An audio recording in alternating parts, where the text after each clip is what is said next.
Señor John Fernando Mesa, profe, gracias por estar en Más Allá de lo que vemos. Un gusto conversar con usted. Gracias por permitirme tener este otro espacio fuera de los eventos presenciales y poder conversar con usted cositas más directas para conocer más el trabajo que usted ha venido realizando por muchísimos años. Un gusto conversar con usted y bienvenido. Bueno, no, el gusto es mío, es un placer muy importante estar en todos estos espacios donde podamos dinamizar toda esta construcción de paz, de derechos humanos, de reconciliación, de no violencia, pues que día a día se viven en nuestra ciudad, que es clave porque son procesos que como vos lo mismo lo decís, es un día a día, son muchos años trabajando en pro de esta construcción, es poder hablar con un niño, pero también con un adulto mayor, con un negro, con un indígena, con un joven, con una mujer, con alguien de la población LGTBIQ+, generando como estos espacios, es decir, venga, conversemos, que es que conversando es que logramos entender que la construcción de paz se hace con el diferente, con aquel que muchas veces no conocemos, con aquel con el cual construimos día a día nuestro quehacer.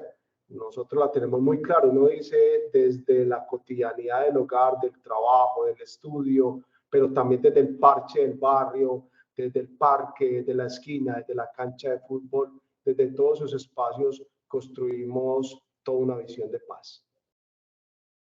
Profe, más de 30 años como defensor de derechos humanos, coordinador de mesas, director de iniciativas, siempre en torno pues de la paz, en torno a la defensa de los derechos humanos. Entonces, quiero conocer un poco más porque también tengo entendido, es historiador, es el coordinador del archivo histórico de la Universidad de Antioquia.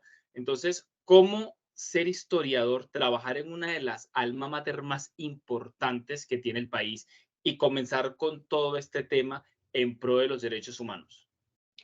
Bueno, primero es que mi formación como historiador me ayudó también a tener una conciencia social más amplia de lo que era la problemática que vive la ciudad, que vive el departamento y que vive el país y que vive Latinoamérica, porque de todas maneras, pues uno mira pues como todas las problemáticas, pero también todas las ventajas de uno generar estos espacios, lo que dije al principio, o sea, cuando vos te empezás a sentar con aquel que no conoces, pero conoces su historia de vida, generas por qué las cosas, le compartís también su historia de vida, creo que eso va generando una posibilidad de entendernos. La construcción de la paz no es otro que eso, que entender al otro, escuchar al otro, vivir con el otro y la otra, como todo eso fascinante que es la vida.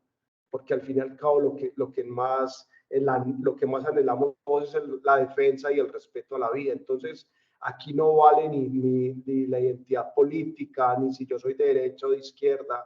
Aquí no importa mi forma de pensar, de mi credo, de mi raza o de mi nacionalidad. Aquí todos y todas cabemos en esa construcción. Entonces, creo que son cosas muy importantes y eso me lo ha enseñado la vida. No cada pasito que va dando, la vida es la mejor maestra para uno aprender a la construcción de paz. Mucha gente dice que para construir paz entonces vos tenés que ser parte de una organización o tener una formación académica. No, es todo lo contrario. Cuando vos te sentás con un campesino en un municipio de nuestro departamento y escuchás esa sabiduría, esa sapienza, todo ese andamiaje que ellos tienen en esa construcción, ese día a día, la experticia, desde cómo siembran, desde cómo pueden dialogar con el otro, cómo te comparten un café o un chocolate, cómo te puedes sentar también con una campesina o con una mujer negra que te cuenta todos sus rituales, con una indígena que te cuenta toda su sabiduría de tradición. Entonces uno dice, es importante, o cuando te sentás con un pelado que está haciendo un graffiti que te dice por qué los colores de tal forma, qué es lo que representa para él, o un pelado que rapea su conciencia de esa construcción. Pero también no lo podemos negar, está también el guerrero que está en armas y que también dice estoy mamado de la guerra y quiero salirme de esto, y cómo podemos decirle a las personas que la palabra está por encima de la bala. que la condición del ser humano, no importa que vos tengas o no tengas una condición, pero que todos tenemos que buscar dos cosas básicas. La primera es una vida digna para todos y todas, y segundo es el respeto a la vida. Profe, ya que usted ha tenido la posibilidad de sentarse con tantas personas, hablar de la no violencia, hablar de la paz, la creación, usted ha tenido que estar allí para la creación de, por ejemplo, la Secretaría de la No Violencia. Entonces, ¿cómo ha sido para usted a nivel personal el sentarse? ¿Cómo ha sido la experiencia y esos procesos de estar compartiendo mesa con tantas personas y que eso a su vez le da la posibilidad de estar frente a tantos procesos y hacer un aporte tan grande al país para la construcción de paz? Bueno, primero es que uno entiende que esta construcción no es por uno, sino que es por todos los grupos, ¿cierto? Donde vos llegas, no sé, que vos has hablado, o sea, hablar de la experiencia propia muchas veces es muy difícil. A mí me gusta más hablar de los colectivos, de las organizaciones, de los grupos, de las mesas, donde uno se siente y comparte, donde tira el chiste, pero también tira las cosas serias, donde también vos le puedes dar un abrazo a ese otro, a esa otra, desde la tranquilidad, que puedes compartir desde los disensos, pero también desde los consensos. Entonces, eso da la posibilidad, porque como digo, hoy yo puedo estar sentado tomándome un jugo o un chocolate o un café con cualquiera, ¿cierto? Puede ser un niño con el cual me siento a hablar, venga, ¿qué piensa usted de la construcción de paz? Y a las 2 horas después puedo estar sentado con un gobernador, con un alcalde, con un político, con un empresario, con un joven. No importa, no importa. Yo creo que eso es lo bonito de la vida, que vos te puedes sentar con cualquiera a hablar, a construir, a escuchar, lo que es muy importante. Eso es una de las cosas que hemos aprendido en la vida, escuchar. Yo creo que por eso tenemos dos orejitas, ¿cierto? Con esas orejas escuchamos y aprendemos a diario. Nada está resuelto, nada está terminado, que creo que eso, uno tiene que tenerlo eso como principio de vida. Todo está en construcción. Hoy lo que es verdad, mañana no puede ser tan verdad. Hoy mi equivocación, que uno tiene que aceptar muchas veces que también se equivoca. Alguien te puede decir por ahí no fue el camino, entonces como retrocedes 4 o 5 pasos para volver a construir. Yo creo que esas es las enseñanzas de la vida, o sea, que te puede decir, venga, hablemos con cualquiera, sentémonos donde sea, vamos a cualquier lado sin los temores, claro, con la prudencia también, ¿cierto? Pero sin los miedos de estar en nada parte. Yo creo que yo no tengo enemigos, por ejemplo, pues yo me he puesto a pensar, yo no tengo enemigos. O sea, en estas cosas también hay contradicciones y hay disensos, que es muy normal, ¿cierto? Pero creo que es muy importante porque esa construcción también de ser humano es muy clave y hay los principios que uno también desde la familia uno trae, pero también lo que ha aprendido en la vida. Yo alguna vez también jugué fútbol, entonces uno también cómo aprende a jugar en equipo, ¿cierto? Que no es uno, sino que en el fútbol son 11, entonces como esos 11, a respetar los reglamentos, pero también a darla toda, ¿cierto? A saber que uno se tiene que preparar para desempeñarse en un campo de fútbol, pero también cómo aprendes a ganar y cómo aprendes a perder. Entonces, la vida le va a uno enseñando que no todo es color de rosas, que muchas veces hay cosas que son grises, que son pálidas, que uno dice que el dolor entra, muchas veces uno llora, porque muchas veces uno también como ser humano llora, pero muchas veces uno como líder también está solo y uno dice, venga, ¿cómo puedo ayudar aunque desde mi soledad se juegue? Entonces, la vida es muy importante y uno tiene ahí también unos apoyos, es que es muy importante. La familia creo que es muy importante, las relaciones, yo por ejemplo, mi novia es muy importante, hay veces en esos vacíos que uno como ser humano tiene, pero el sustento de la familia creo que es clave, tener unos amigos y unas amigas que también no siempre te están diciendo, ay, ¿cómo estás de bien? Sino que también te dicen, ay, te equivocaste, hey, por ahí no es, mira, de pronto cambia esto. Entonces, yo digo que yo soy muy afortunado y muy bendecido porque puedo tener todas esas posibilidades. Pero también entonces uno le dice al otro y a la otra, venga, si yo lo puedo, usted lo puede. Porque en el liderazgo es una, como dije, es una construcción a diario. Uno también tiene que, lo que uno aprende, uno se lo tiene que dejar delegado al otro y a la otra. Porque al fin y al cabo un liderazgo que no sea sino para uno no sirve. El liderazgo tiene que ser compartido con todos y todas. Profe, y ahora como historiador le quiero hacer la siguiente pregunta.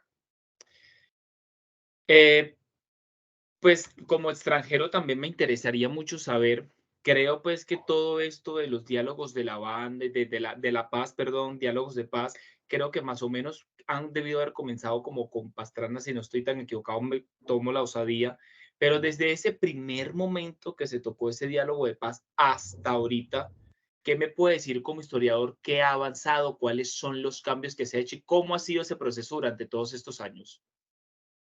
Bueno, en la historia reciente, ahí qué pena hablarles como historia, en la historia reciente, eh, en el conflicto, en la época de la violencia, como se conoce más en Colombia, que es más o menos entre 1946 a más o menos 1953, una primera desmovilización, un primer acuerdo de paz, fue un acuerdo muy bonito, porque se hizo con estas guerrillas liberales que existían en todo el oriente de Colombia allí entonces en los llanos, pero también en la parte fundamental de Marquetalia. Bueno, desde ahí que eso tiene una historia. Ahí hubo una primera desmovilización y fue una cosa muy bonita, porque lo que se le pagó a la gente fue un jabón, unas botas, una chaqueta y un pasaporte en el cual decía pues que estaba libre como de todas estas penas que se había cumplido de todos estos horrores. Entonces fue muy bonito.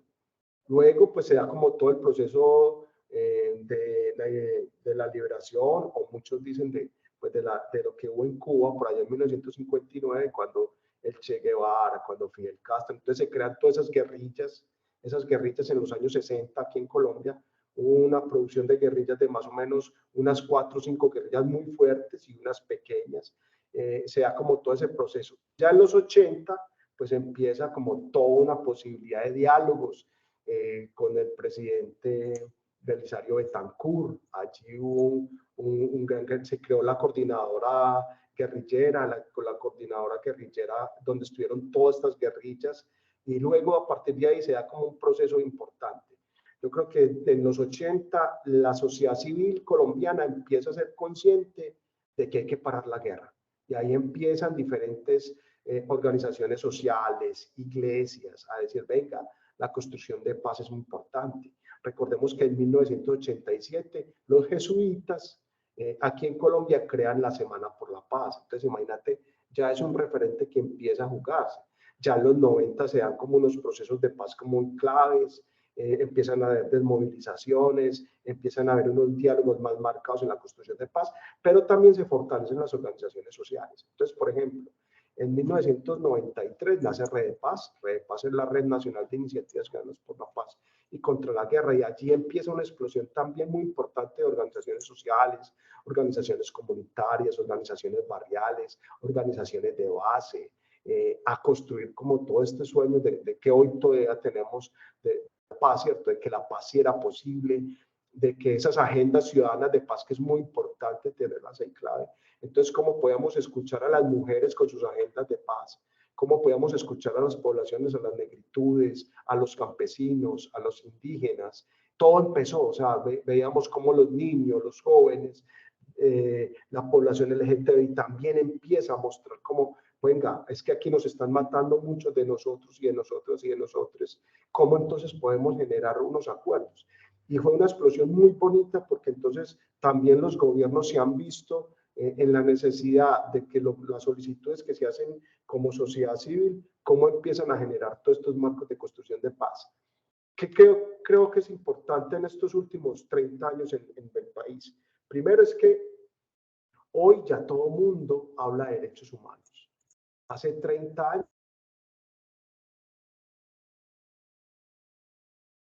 subversivo o de guerrillero. Hoy podemos ver, 30 años después, que de un niño hasta un adulto mayor habla de derechos. Entonces eso es muy importante porque la gente dice, yo tengo la necesidad de mis derechos, de que se cumplan esas necesidades, yo tengo todo esto enmarcado en la vida digna. Entonces vemos un primer momento. Lo segundo es que creo que la gente ha empezado a apoderar la palabra paz no solo como una palabra vacía, sino una palabra que tiene que empezarse a llenar de contenidos. Un tercer momento, víctimas, o sea, Antes, en los 80, la palabra víctima no era conocida. Aquí ya después de los 90, la palabra víctima empieza a jugar un papel muy importante.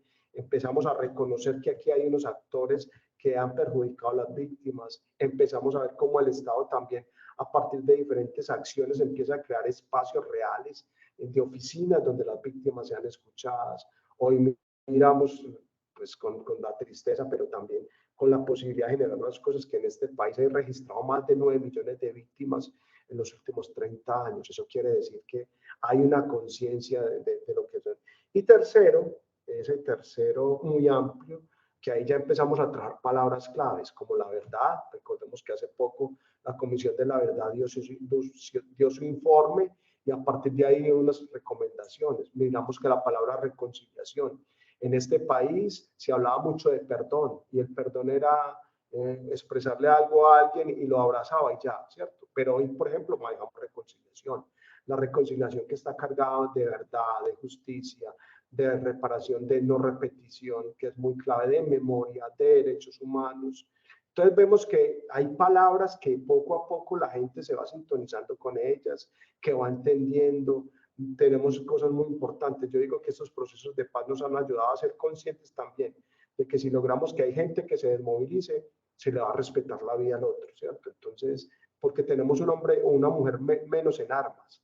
Eso da la posibilidad también de que esta persona ya no sea el discurso de la bala, sino que sea el discurso de la palabra. Entonces, estos 30 años han sido una cosa importante, ha sido una explosión, han sido muy potentes porque la gente poco a poco ha tenido conciencia, pero también con unos altibajos importantes. Hoy la tasa de mortalidad sigue siendo muy alta, aunque no a comparaciones de los 80 a los 90, pero sí siguen asesinando a las personas, siguen amenazando a la gente, siguen desapareciendo la gente. Entonces esto es un camino que no ha terminado. Pero yo les decía, todos los días estamos aprendiendo, todos los días tenemos más exigencias y todos los días sabemos que ese horizonte de la paz y la reconciliación cada vez estamos más cerca. Luego de que los jesuitas crearon Semana por la Paz, ¿por qué crear un mes por la paz? ¿Qué necesidad hay de que realmente en Antioquia, Medellín, se haga un mes por la paz y no una semana?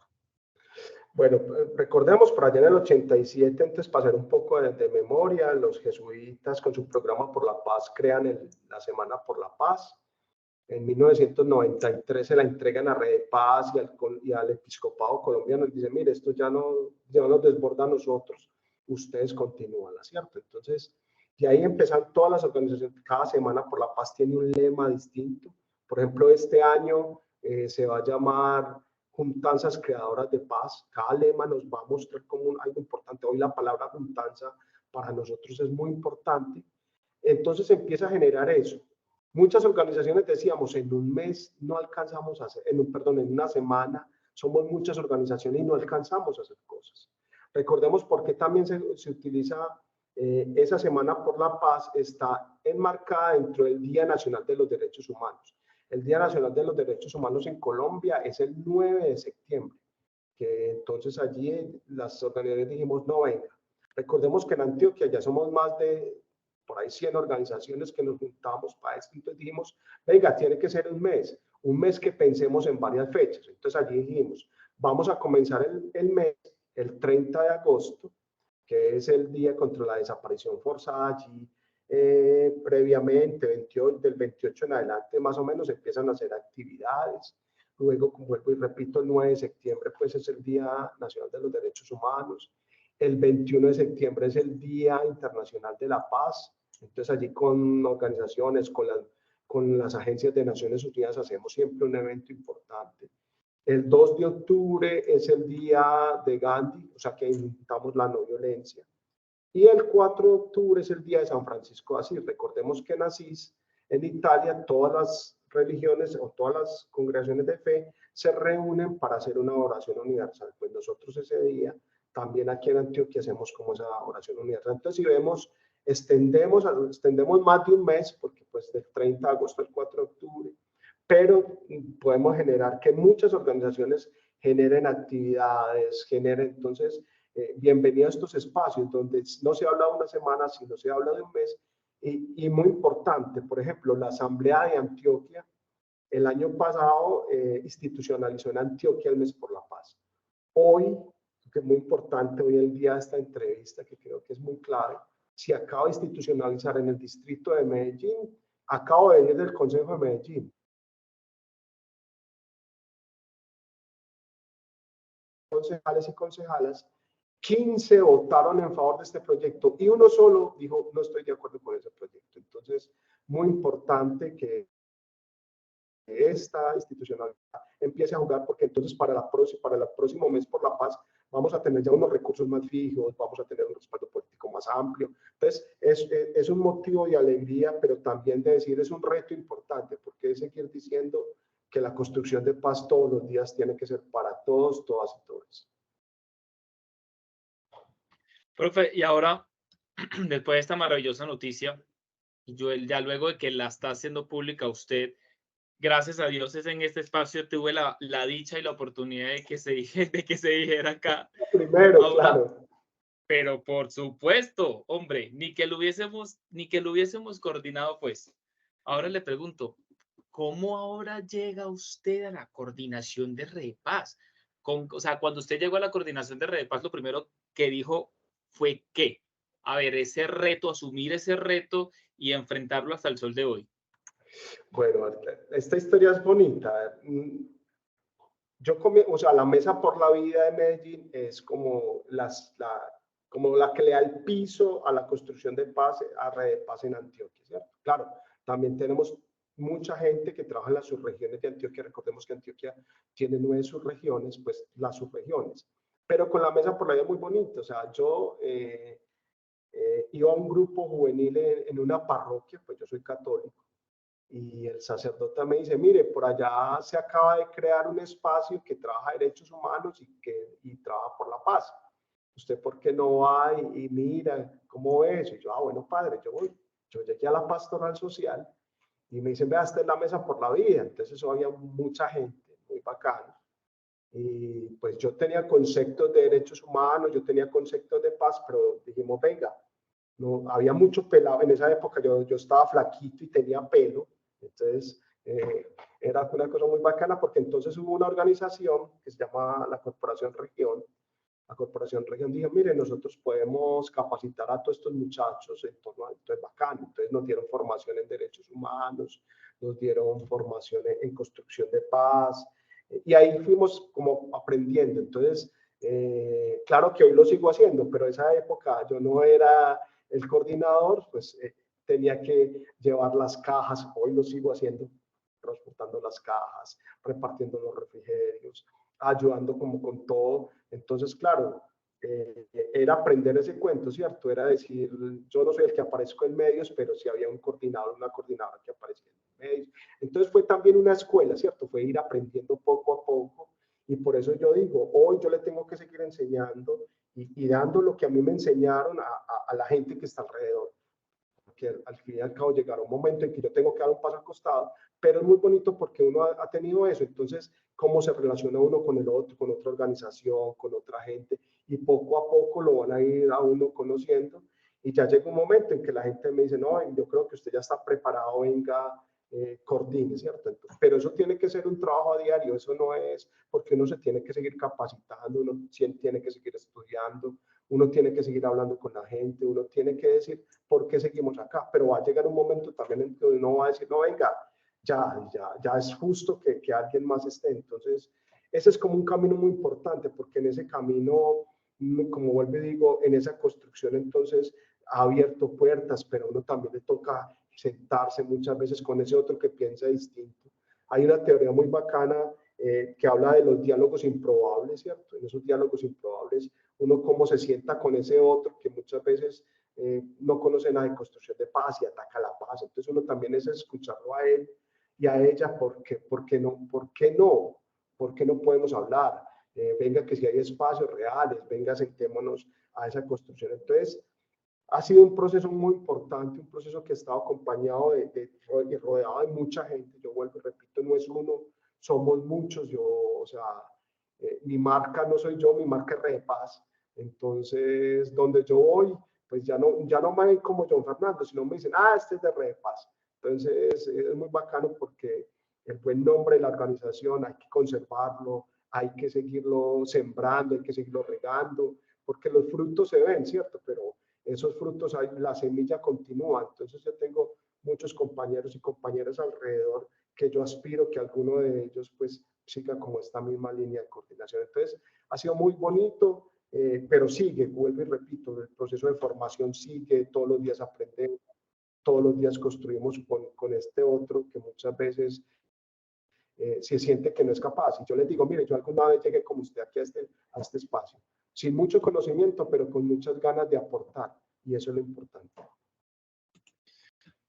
John Fernando, ¿qué cambio ha habido en el país en todo lo que tiene que ver con paz una vez que se crean las instituciones, por ejemplo? Y ya que usted pues ha protagonizado la existencia de muchas de ellas, por ejemplo, la Secretaría de la No Violencia, usted está frente a Red Paz. En estos días tuve la oportunidad de escucharlo en un conversatorio cuando se conmemoraron los 13 años de la Mesa de los Derechos Humanos del sur del Valle de la Burrá.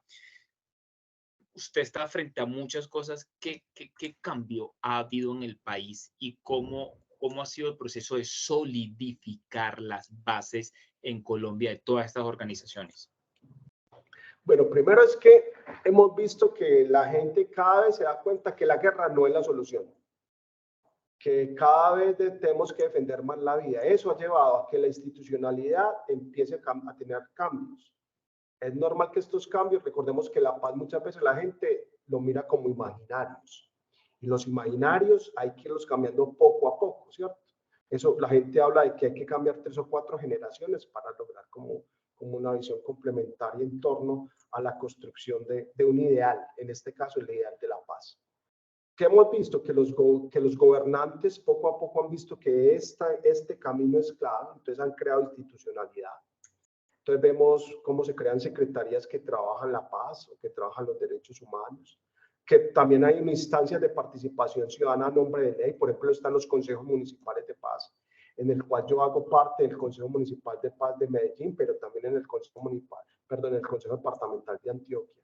Entonces, estos espacios han creado, y vuelvo y repito, las organizaciones de base, las comunitarias, las barriales, las organizaciones sociales, las iglesias, y todos esos grupos que hemos visto, hay una explosión muy potente en torno a la que es la construcción de paz. Yo digo que la gente cada vez, yo diría que si uno va a un barrio de Medellín, en un barrio de Medellín vos puedes encontrar mínimo 4 o 5 organizaciones que trabajan desde niños, jóvenes, mujeres, tercera edad, grupos religiosos, mujeres, indígenas, población LGTBI, negritudes. Todos tienen una cosa muy bonita. Si uno dice, como decía el padre Pacho de Rull, por Antioquia pasa el meridiano de la paz de Colombia. Y uno va a Medellín y uno dice, ¿cómo vemos esa explosión tan bonita? Claro, hay pelados que les gusta la guerra, hay pelados que les toca estar en la guerra, hay gente que se lucra de la guerra, pero también hay gente que construye paz. Entonces uno dice, esos son los cambios que se dan en la institucionalidad, a partir del cambio de imaginario de que de la guerra no es la solución, que la paz es la solución, pero que la paz cargada de dignidad humana, cargada de derechos, cargada, por eso nosotros hablamos de paz integral, que ese es un concepto muy importante, porque uno dice, paz con hambre no hay, paz sin empleo no hay, paz sin educación no hay, ¿cierto? Paz sin desarrollo no hay. Entonces uno por eso dice, venga, empecemos y cuando uno conversa con la gente es lo que se necesita. Tenemos cosas todavía por mejorar. Uno dice, mire, ¿cómo es posible que a 10 minutos del centro de Medellín hay gente que todavía no tiene agua potable, o que no tiene conexión a internet, que la luz, o sea, que no tiene luz? Entonces uno dice, venga, esto todavía sigue en construcción, ¿cierto? Como hay pelados todavía que no pueden acceder a una universidad, ¿cierto? Como hay gente que no tiene un salario digno, o sea, como hay gente que se sigue ganando menos de un mínimo, como por ejemplo a poblaciones como venezolana, por ejemplo, la siguen explotando, ¿no? Dice, venga, que aquí la discriminación sigue siendo algo, por tu acento, entonces te van a decir, no te doy trabajo, o no venís aquí, o no te queremos aquí solo porque viene de un país hermano. Entonces uno dice, venga, aquí estas construcciones tienen que seguir trabajando. Y por eso digo, la institucionalidad ha cambiado, las organizaciones sociales han ayudado a esos cambios, pero nos falta todavía, nos falta entender que el otro y la otra, que es diferente a mí, es igual a mí. Maestro John Fernando Mes, gracias por este espacio Más Allá de lo que vemos. Un gusto conversar con usted. Muchísimas gracias por sacar el espacio de estar en el panel de invitados. Un gusto poder conocer un poco más de todo lo que usted ha hecho. Muchísimas gracias. Bueno, no, muchísimas gracias a ustedes, porque pues este es un espacio de diálogo, un espacio de tranquilidad. Bueno, tuvieron la chiva del Mes por la Paz, que creo que este es el primero medio que tiene esas ahorita. Ahora viene Telemedellín y viene Teleantioquia a que les cuente esto, entonces ustedes tienen la primicia. Entonces, es muy vas a poder decir, vea, fui el primer medio que habló de la construcción del Mes por la Paz.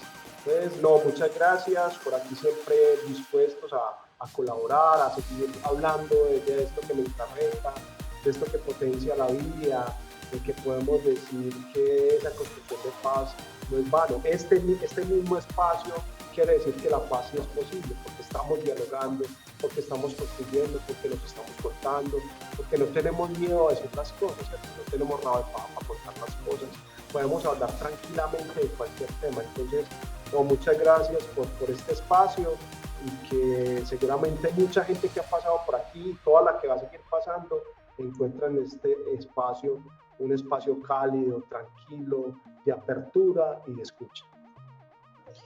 Maestro, gracias por estas palabras. Como siempre le digo a todos los invitados de Más Allá de lo que vemos, el programa, las puertas quedan abiertas para que vuelvan cuando lo crean necesario, cuando desde este humilde rinconcito en internet y desde este servidor poder brindar un granito de arena para el impulso, para publicitar cualquier cosa que sea necesario, porque realmente Más Allá de lo que vemos fue creado con la intención de poder brindar esta ventanita para que ustedes, los que realizan afuera un trabajo desde hace mucho rato y vienen camellando con las uñas, puedan hablar acá libremente de lo que hacen, lo que han hecho durante mucho tiempo, y yo aprender a conocer el país donde vivo, porque no estoy de turista, estoy de residente, y lo que ustedes hacen me involucra, y lo que a ustedes les pasa directa o indirectamente también me afecta.